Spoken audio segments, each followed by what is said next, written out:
उज़्मा साहिबा, आप ये जितने भी इल्जामात लगाए गए हैं, मैं तो ये इल्जामात ही बोलूंगी क्योंकि अभी तक इसका कोई सबूत नहीं है। उज़्मा साहिबा, अब ये मुझे बताइए कि जिस वक्त इमरान खान साहब अपोजिशन लीडर थे तब तो वो इन तमाम मामलों को सपोर्ट करते थे, सपोर्ट आज भी करते हैं। वो मैं ये नहीं कह रही हूँ कि वो नबी पाक सल्लल्लाहु अलैहि वसल्लम की शान में जो गुस्ताखी हो उसको अल्लाह माफ करे, कोई अस्तगफिरुल्लाह, कोई भी मुसलमान ये नहीं करेगा, लेकिन आप लोगों की तरफ से जो मिस हैंडलिंग हुई है उसका इजाला कैसे किया जाएगा?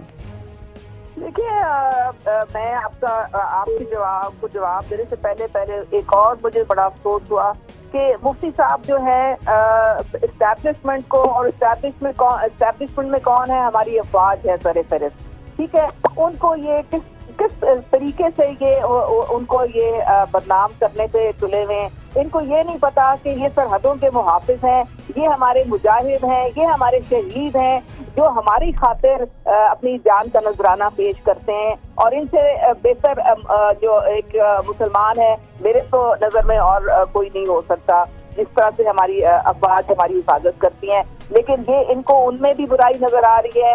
असल में आपको याद होगा उस वक्त फैजाबाद में जब धरना दिया गया था, तो मुझे समझ नहीं आती है कि फिर ये पाकिस्तान में इनके लिए कोई आइन नहीं, कोई कानून नहीं है, बेमुहार की तरह जो मर्जी करते फिर कोई इनको पूछने वाला नहीं है। तो दूसरे ये बात सारी ये है कि जी प्राइम मिनिस्टर इमरान खान वो वजीर आजम है जिन्होंने यूनाइटेड नेशंस में जाके इस्लाम का और नामूस रिसालत का मुकदमा जो था वो पूरी दुनिया के सामने खड़े होके तो उनको लड़ा भी और उनको पावर भी कराया कि ये आप जो मुसलमानों की जो उज़्मा साहिबा, हमें इसमें कोई शक नहीं है। इमरान खान साहब ने जब वहाँ तकरीर की थी तो उन्होंने ये बात भी, उन्होंने इसका भी इजहार किया था कि मैं चाहता था, ये मेरी ख्वाहिश थी कि मैं कभी ऐसे प्लेटफॉर्म पर हूँ जो कि मुसलमान ममालिक की कोई तंजीम हो और वहाँ मैं नबी पाक सल्लल्लाहु अलैहि वसल्लम की तालीमात पर और उन तमाम चीजों पर इन लोगों को लेके एक मतलब एतमाद में लेके कुछ मामलात ऐसे रखूं।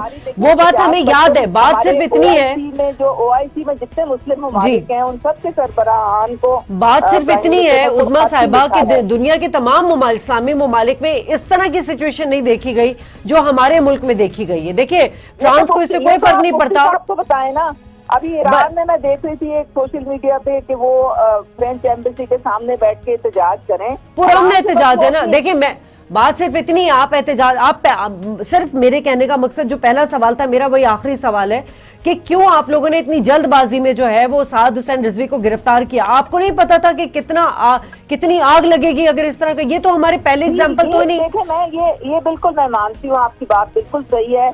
अगर हमने इस तरह की कोई एक्शन लेनी भी थी तो हमें इसकी हैंडलिंग सही करनी चाहिए थी, हमें तैयारी रखनी चाहिए थी कि जी हमने जो इसके नतीजे में जो आगे रिएक्शन आएगा उसको हमने कैसे हैंडल करना है। ये थोड़ी हमसे कोताही हुई है, ये बिल्कुल सही बात है, लेकिन दोनों तरफ से ये चीजें फिर आउट ऑफ हैंड भी हुई हैं। लेकिन बस आपसे कहते हैं ना कि पुलिस वालों को सबसे पहले इंस्ट्रक्शन यही होती है कि आप कोशिश करें कि कोई किसी किस्म का खून खराबा नहीं होना चाहिए। तो इसलिए वो बेचारे जो हैं वो उनके पास वेपन हो भी तो वो उसको नहीं इस्तेमाल करते अनलेस के फिर सिचुएशन ऐसी डेवलप हो जाए जो मॉडल टाउन में आपने देखा था जिस तरह से 14 जाने शहीद हुई थी। तो पुलिस वाले भी जो है वो चेन ऑफ कमांड कोशिश यही होती है कि किसी तरीके से अफवाह तस्कीन के साथ। अच्छा, बस लास्टली बता दीजिएगा, जो पार्लियामान में तकरीर या शेख रशीद ने भी बात की, राजा परवेज अशरफ ने उस पे काउंटर किया उनको, और जब अली मोहम्मद खान जब इस पे पार्लियामेंट में मतलब तकरीर करने आए तो फिर अर्जेंट कर दिया गया था हाउस को। सुनने में यह आ रहा है कि आपके अपने अंदर जो कुछ मिनिस्टर्स हैं वो भी हुकूमत के इस इक़दाम की सख्त मुखालफत कर रहे हैं और कह रहे हैं अगर यही हालात हुए तो हम हुकूमत के साथ नहीं होंगे। कितनी सदाकत है इसमें? मैंने अली मोहम्मद ने बाहर तो निकल के बात की है, उन्होंने कहा कि ऐसी कोई बात नहीं है, कोई इस्तीफों का जिक्र नहीं है और कोई इस्तीफे नहीं दे रहा है। बाहर तो निकल के उन्होंने ये स्टेटमेंट दी है।